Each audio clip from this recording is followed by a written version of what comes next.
The appearance of former U.S. President Trump at the Republican National Convention held in Wisconsin on July 15, 2024, brought the event to a climax.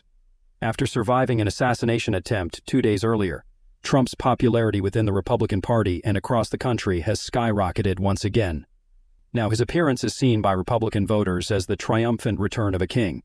This convention officially confirmed Trump as the Republican presidential candidate and also announced his vice presidential pick.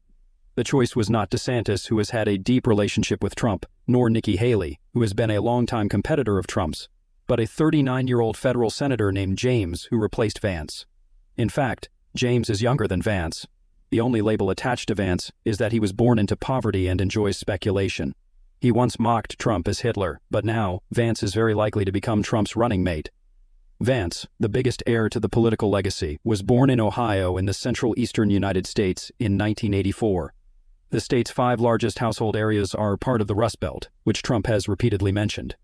Due to its rich mineral resources and convenient shipping, this area was established in 1919 and became the center of heavy industry in the United States by the late 20th century. Industries such as steel, automobile, and machinery manufacturing that emerged here not only represented American technology, but also employed the largest number of workers. The prosperity of the Great Lakes symbolized the prosperity of the United States. Chicago, Pittsburgh, Detroit, and even Toronto in Canada are all located in world-famous cities in the Great Lakes region. In the 1960s, the steel and automobile production in this area accounted for more than 60% of North America's output. However, behind this peak was an endless decline. As the United States advanced towards global hegemony, domestic American factories were neglected and closed down one after another during waves of deindustrialization. The entire region fell into decline. The workers living here during the decline have lost their jobs. In sharp contrast to the Rust Belt, the Sun Belt in the south and Silicon Valley in the west have risen. Unlike the Great Lakes, Silicon Valley requires high-quality labor, while the Sun Belt is supplemented by cheaper Mexican workers. However, the demand for manpower in these two regions is not as large as it once was in the Rust Belt. The emerging industrial areas are completely unable to absorb the displaced workers from these declining old industrial zones. In his 2017 inauguration speech, Trump said that rusty factories are scattered across our country like tombstones, and the Rust Belt is just a large industrial cemetery. Industrial decline has led to population loss, and the Rust Belt's political influence has also weakened. In the 1,948 U.S. election, 153 electoral votes came from the 8 Rust Belt states. By 2020, only 111 electors remained in these 8 states, with Pennsylvania being the last stronghold.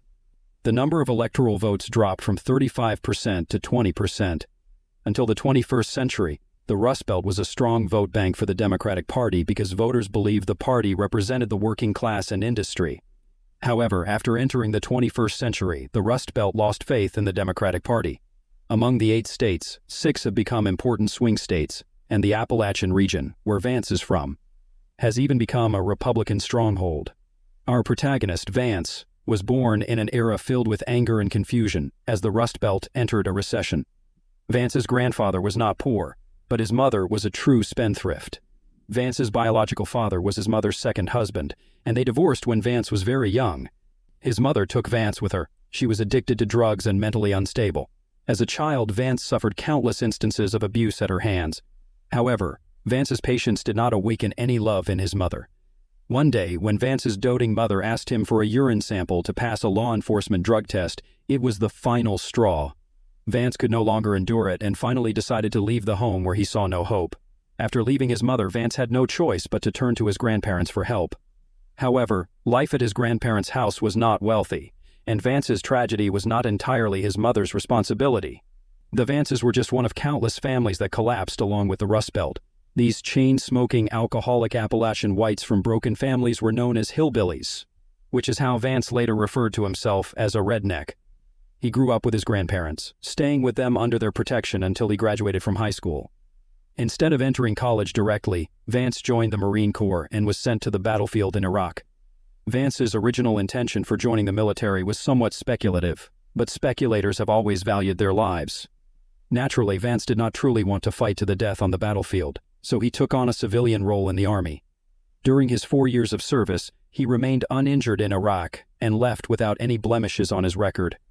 After returning from Iraq, Vance used his status as a veteran to return to his hometown and attend Ohio State University, where he studied political science, philosophy, and literature. He was later admitted to Yale Law School. This achievement transformed him from a poor boy into a promising one with a brighter future. However, Vance's journey to success was just beginning. During his studies at Yale, he met some influential people who would play significant roles in his life, such as his Indian classmate Usha. They got married in 2014 and now have 3 children, and other important people.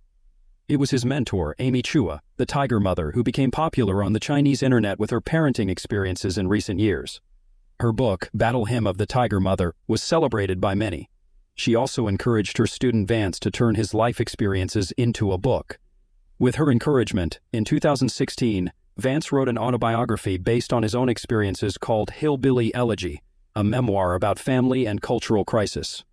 In the preface, he tells readers that he wants them to understand what it feels like not to give up on life, what has happened to the lives of America's poor, what their American dream looks like. And a truth he had just learned, for those of us fortunate enough to have achieved the American dream, the demons we have faced are never far behind us. The book became immensely popular, although some believe that the sensational content outweighed its actual value. Vance's story is not just tragic. Beyond love, it is just an American dream that cannot be easily replicated. But the Rust Belt has always been a symbol of decay in the hearts of many Americans, and Vance's successful rise has allowed many people to see a glimmer of hope amidst the misery. Hillbilly Elegy eventually became a major hit, making Vance famous overnight. However, the book's popularity is closely tied to one person, the past and future President of the United States, Trump. When Hillbilly Elegy was published, Americans were also ushering in a new era under Trump. In the 2016 U.S. election, Trump, who had never been involved in politics, used his outspoken style to defeat several established politicians, including the former First Lady and former Secretary of State, Hillary Clinton, the Democratic candidate. Trump's election marked a shift where many elites were no longer the dominant forces in various elite circles. While the media was in an uproar, they were also trying to understand why Trump was elected.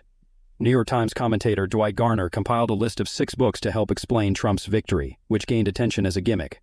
Each book on the list is more pessimistic than the last, including The New Internal History of the Lower Class Era in America, Strangers in Their Own Land, The Anger and Mourning of the American Right, Listen Liberal, White Trash, The 400-Year Untold History of Class in America and the Populist Explosion, How the Great Recession Transformed American and European Politics. The final book on the list is Vance's Hillbilly Elegy, a memoir about family and cultural crisis. The collapse of rural America is closely tied to the decline of heavy industry, and Trump's policies of reindustrialization and trade protection resonated with many. It can be said that the Rust Belt is beginning to regain its former glory. Vance's Hillbilly Elegy added an aura of appeal to Trump's message and resonated deeply with the people. However, despite the mutual benefits between Trump and Hillbilly Elegy, Vance, the author of the book, did not support Trump's behavior at the time. After the book gained popularity, Vance became a CNN commentator and made it clear on camera that he could not stand Trump. He publicly stated that he would never support Trump and did not appreciate him. Social media also contains records of him criticizing Trump. Vance even compared Trump to Nixon and considered him a dangerous figure, similar to American Hitler. He did not hide his dislike for Trump in messages with his classmates. Vance's reason for criticizing Trump was simple. As a traditional American white man, Vance believed that, despite the many injustices he had faced from politicians with a safe appearance, politicians should still uphold a certain level of decorum and dignity, which he felt Trump lacked. He seemed like a lunatic. Even if he agreed with Trump's ideas and supported him, doing so would have meant being expelled from the upper-class society he had finally integrated into. However, over time, Vance's position changed. By 2018, he quietly deleted the posts criticizing Trump from social media. Regarding this change, Vance only mentioned that he was glad he had wrongly criticized Trump, but he never explained his embarrassing shift in attitude. Various reasons have been suggested. One interpretation is that Vance realized Trump's controversial style was simply part of his personal approach, and their political ideas were actually quite aligned. To put it nicely, Vance is just a speculator who now wants to align himself with Trump's prominent position. While it was a significant move for Trump, Vance's shift in loyalty was also seen as beneficial for Trump. By 2021, Vance was pushed out of the presidential palace. What made it even more unbearable for him was that former Vice President Pence, Florida Governor DeSantis, and others whom he had single-handedly promoted betrayed him one after another. After this public purge, Trump urgently needed a new group of supporters. The two partners, who were 40 years apart in age and had no prior contact, came together in an unexpected yet logical way. In fact, Vance had already shown an interest in public affairs. When Hillbilly Elegy was published, he mentioned his desire to create a non-profit organization focused on drug abuse in his hometown. The organization, called Our Ohio Renaissance, was later established. In 2018, media reports suggested that Vance was running for a federal seat. Whether this was due to media misinformation or another reason, he did not appear on the podium that year, and instead joined Trump's camp in 2021. Vance soon revealed his intentions to Trump. As the former Ohio U.S. Senator was about to leave office, Vance announced his candidacy in the upcoming election. In this race, Vance attracted the support of influential tycoon Peter Thiel. With tens of millions of dollars in campaign funds, Vance was successfully elected, demonstrating his ability to draw votes. It's worth noting that this was just a Senate election. A presidential election could involve hundreds of millions in campaign funds. What makes Vance particularly appealing to Trump is not just his public image, but also his strong ability to generate financial support. In June 2024, Vance organized a large-scale fundraising event, leveraging the wealth he had accumulated from the technology industry and literature over the past decade. This event effectively helped alleviate Trump's financial shortages and featured numerous American celebrities, as well as co-hosted the Western Digital Dojo podcast, All In. Technology industry investors David Sachs and Chamath Palihapitiya also personally served as event leaders. In fact, these technology and entertainment industry tycoons were among the most vocal critics of Trump in the past. Since taking office as a federal senator in 2022, Vance has adopted a notably conservative stance on issues such as abortion and same-sex marriage. He has accused China of stealing American jobs and blamed the U.S. drug abuse problem on Chinese-produced fentanyl. However, in Hillbilly Elegy, Vance presents a different perspective. The New York Times has accurately assessed his views. Despite his history of criticizing Trump, Vance is currently aligning with him. Nevertheless, Trump's decision still surprised many, not just because Vance's dark history is significant, but also because Vance has only been involved in politics for 2 years. The question arises, can a novice like him truly be qualified for the position of vice president? Before Trump announced his choice, there had been much speculation about the vice presidential candidate. Vance was one of the prominent names discussed, alongside others such as Nikki Haley, the former UN ambassador and governor of South Carolina, Doug Burgum, governor of North Dakota, and Florida Senator Marco Rubio. USA Today's analysis suggests that Haley's status as a female establishment figure and her previous involvement in intra-party campaigns could help Trump bridge differences within the party. However, Haley's previous opposition to Trump also presents a significant disadvantage from his perspective. After announcing his withdrawal from the election, he deliberately kept his distance. As one of the traitors, he was among the first to be eliminated. Burgum, like Trump, was a billionaire before entering politics. While they had different styles and ideas, they also shared many similarities. If we rank the voices of these potential major candidates, Burgum would likely be at the top. Rubio, with his Latino image, gained significant popularity. During the Obama era, he was a prominent figure in the censorship movement and is a key leader in the Republican Party. His strength is considerable, though he has had disagreements with many Republicans on immigration issues. The main reason Vance has emerged from this competitive group of Republicans is not due to any unique characteristics, but rather how much Trump values him, depending on what voters want and the cards held by the opponents. The defining feature of this U.S. election is that both Biden and Trump are the undisputed favorites of their respective parties. However, the image of these two candidates among voters is quite negative. Besides their increasingly extreme policies, the age of both is a major concern for voters. Biden, in particular, has faced continuous scrutiny over his physical health. Although Trump still appears unconventional, he is also 78 years old. The intense rivalry between these two elderly candidates tends to create a sense of weariness. Both parties are focusing on presenting themselves as having fresh, new leadership to appeal to voters. To understand why Trump chose Vance, it's useful to look at the Democratic Party's situation. Since Biden lost the first debate with Trump at the end of June, there have been significant changes within the Democratic Party. Discussions have emerged about the possibility of Biden stepping down gracefully. Biden has since announced that he will not run for re-election, and it is now almost certain that Vice President Harris will succeed him. Harris has made little impact during her 4 years in office. The most notable impression she has left is her politically correct persona and her distinctive laugh. However, Harris does have her advantages.